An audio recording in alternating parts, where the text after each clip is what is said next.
નમસ્કાર, મારું નામ છે ભક્તિ ડેરિયા। આજે હું તમને ધુણેશ્વર મંદિર વિશે થોડું જણાવીશ। ધુણેશ્વર મંદિર ભારત દેશના મહારાષ્ટ્ર રાજ્યમાં આવેલું છે। ધુણેશ્વર મંદિરની દંતકથા એવી છે કે એક કુસુમ નામની સ્ત્રી હતી। તે ભગવાન શિવની ખૂબ જ મોટી ભક્ત હતી। દરરોજ મંદિરે જાય, ભગવાન શિવની પૂજા કરે અને ભગવાન શિવજીની જે શિવલિંગ હોય તેને નદીમાં ડૂબાડે અને તેની પૂજા અર્ચના કરતી। પણ તેમના પતિની પહેલી પત્ની હતી, જેમ આ બીજી પત્ની હતી કુસુમ, એની પહેલાંની તેમની પહેલી પત્ની હતી।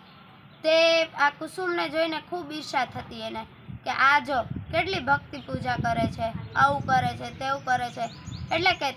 એટલે તેની પહેલી પત્નીએ નક્કી કર્યું અને કુસુમના દીકરાને મારી નાખવાનો ફેસલો કર્યો અને તેને કુસુમના દીકરાને મારી નાખ્યો।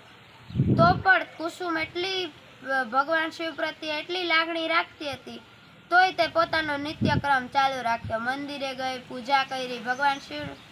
ત્યારે જ એક ચમત્કાર થયો। ભગવાન શિવને તેને પાણીમાં ડૂબાડ્યા શિવલિંગને, ત્યાં જ તેનો પુત્ર જીવતો થયો। અને આ મંદિર 16મી સદીમાં માલવજીએ બનાવેલું છે અને 18મી સદીમાં અહલ્યાબાઈ હોલકરે। નમસ્કાર।